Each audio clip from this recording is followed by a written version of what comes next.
Joining me now to delve into the drama, Kim Masters, former editor-at-large for The Hollywood Reporter and now a partner at Puck, and Nima Rahmani, former federal prosecutor and president of West Coast Trial Lawyers.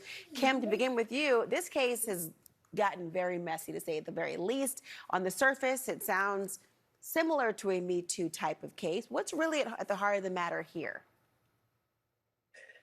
There are allegations flowing back and forth. It started out with Blake Lively accusing Justin Baldoni in a big article in the New York Times. Sorry, my dog is unhappy, and he then counterattacked, and there were allegations against their publicists. There's now a web. He wants to sue the New York Times. He's fighting for his professional life. She obviously has either feels this very sincerely, or there's perhaps another motive, but going after him hammer and tong and looking to obliterate him.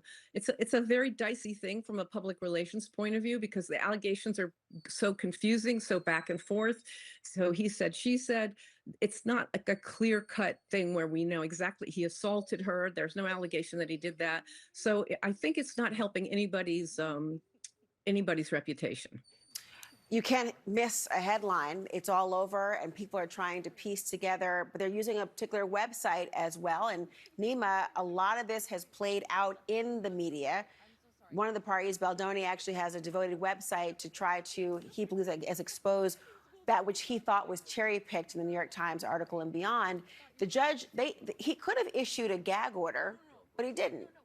Why not?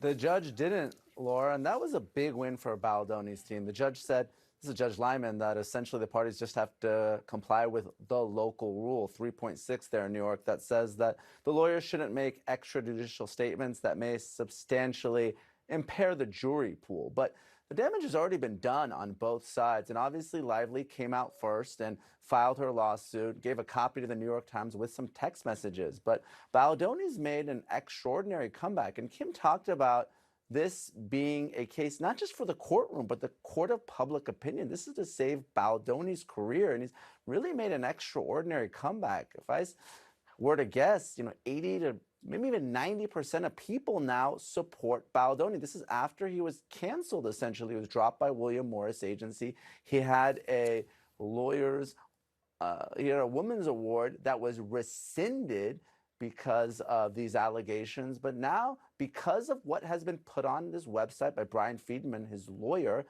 it has the amended complaint. It has the full text messages. We've seen the video of them dancing on the rooftop, the voice note that he sent Lively. I think folks are now coming to Baldoni's side in this case.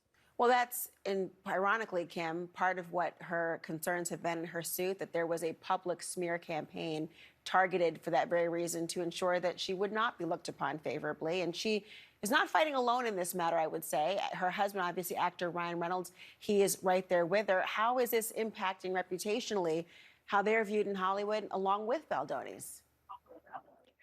Ryan Reynolds had the most immaculate reputation, smart, funny, just perfect, and an amazing career. Blake Lively has been seen in less favorable light, and she could say, well, people are unfair to women, but on the other hand, you've seen things, for example, an interview with a Norwegian journalist where she was really quite unpleasant, that started making the rounds immediately when this got underway, an old interview. So she didn't have that perfect reputation. I think there's a risk to Ryan Reynolds.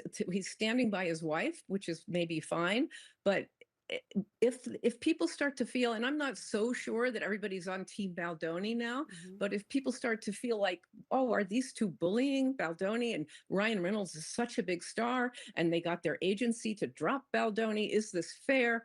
It just creates this confusion again, which is not good for anybody. And I'm not so sure that Justin Baldoni comes back from this. I think he's trying his best. But with this kind of mess, I think people just feel like in the industry don't want to necessarily even touch any of this with a 10-foot pole, not including Ryan Reynolds, because of course he's a huge star. We'll see how all of it unfolds. The allegations are out there. Who's going to be able to prove their case and best the other in a court of law? We will see. Kim Masters, Nima Rahmani, thank you both so much.